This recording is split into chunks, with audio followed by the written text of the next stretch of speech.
চলতে হয় মাথা, শুরু করে দাও সাংবাদিকতা। আজকে যে ইস্টবেঙ্গলে একটা প্রেস মিট হলো, সেইটা নিয়ে একটা সাংবাদিকতা একটা ছোট্ট অডিও দিয়েছিলাম, বলেছিলাম ওটা একমাত্র প্রাপ্তি।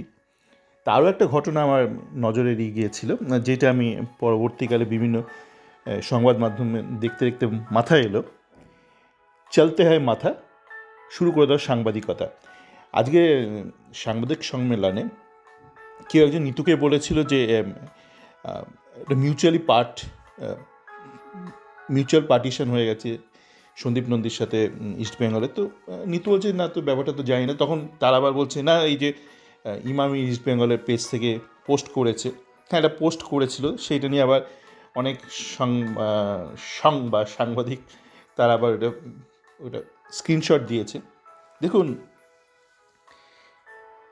আধ ঘন্টা কি 1 ঘন্টার মধ্যে কি একটা ফেসবুকে পোস্ট হলো বা টুইটারে পোস্ট হলো, সেটা বড় ব্যাপার না। লিগ্যাল মিউচুয়াল সেপারেশন আর আমরা আজ থেকে আলাদা, দুটো এক নয়। ধরুন, অনেকেই দেখবেন স্বামী স্ত্রীর মধ্যে কোনো একটা সমস্যা হচ্ছে, একে অপরকে আনট্যাগ করে দিচ্ছে, ইনস্টাগ্রামে আনট্যাগ করে দিচ্ছে। আপনার বলছে কী হলো, একই বিরুষ্কা, একই একে অপরকে আনট্যাগ করলো কেন, বা রণবীর আলিয়া আনট্যাগ করলো কেন, এটা নিয়ে আপনারা থাকেন। ওইটা একটা আনট্যাগ, একটা কী বলবো, একটা ভিজুয়াল একটা ব্যাপার। আর ব্যাক এন্ড এটা লিগালি কী হচ্ছে সেটা কিন্তু আলাদা। মানে একটা স্বামী স্ত্রীর মধ্যে একটা লিগাল সেপারেশন হলে তার একটা প্রপার প্রসেস আছে। আপনি বলে আমরা এখন আলাদা থাকি, আলাদা থাকা লিগাল সেপারেশন দুটো এক নয়। তো যেটা আমি বারবার বলে আসছি, আমাদের দেশে এত অশিক্ষা, তৃতীয় বিশ্ব একটা তো সমস্যা আছেই, এমনি অশিক্ষাটা কিন্তু একটা গোটা বিশ্বের সাধারণ মানুষের মধ্যে আছে। তৃতীয় বিশ্ব বলে ভারতে একটু বেশি আছে। আর সাংবাদিকতা তো একটা ব্যাপারে আছে, কিছু হলো না সাংবাদিক হয়ে যাবো, এখন এটা আরও বেড়েছে ট্রেন্ডটা, আগে এতটা ছিল না।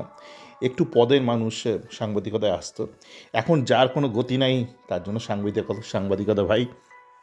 তো এই ব্যাপারটা কিন্তু একটা স্পর্শকাতর বিষয়।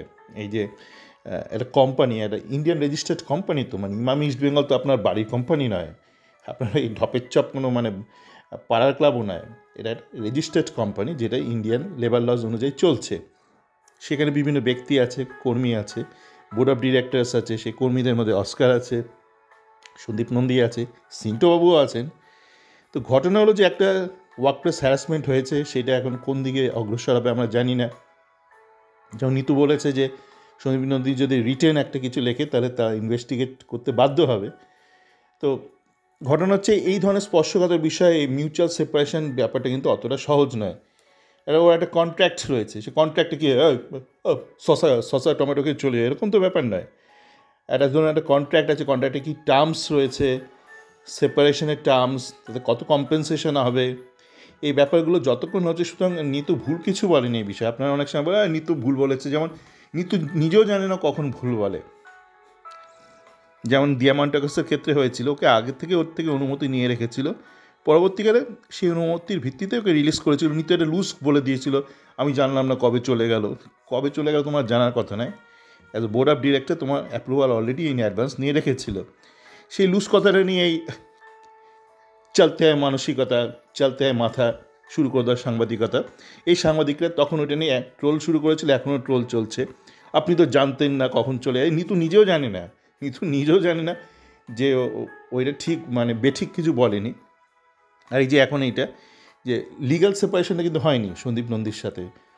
আপনি কিছু একটা লিখে দিলেন, আজ থেকে আমরা একে অপরকে আনট্যাগ করছি, মিউচুয়ালি সেপারেট, এইভাবে হয় না ব্যাপারটা। এটা লিগাল ব্যাপার, কন্ট্রাক্ট রয়েছে, কন্ট্রাক্ট টার্মসে ব্রেকেজের জন্য কত কম্পেনসেশন দিতে হবে এগুলো হিসেব হয়ে গেছে।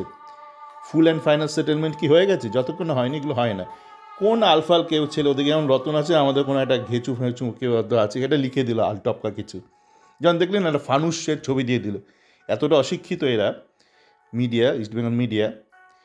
2019 সালের একটা নিয়ম অনুযায়ী কিন্তু ফানুস উড়ানো নিষিদ্ধ, কিন্তু সেটা এতদিন লাঘব করেনি, মানে সেটা প্রয়োগ করেনি, ভুল বললাম।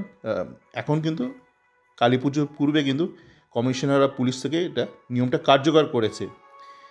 তো এরা জানতো না, ফানুসের ছবি টবি দিয়ে দিল। তো জাস্ট বিকজ ইস্টবেঙ্গল মিডিয়া কিছু দিচ্ছে মানে হবে না দারুণ শিক্ষিত কিছু লোক আছে ওখানে বসে, ওই আছে না, চলতে হয় মাথা, শুরু করে দেওয়ার সাংবাদিকতা। ভালো থাকবেন।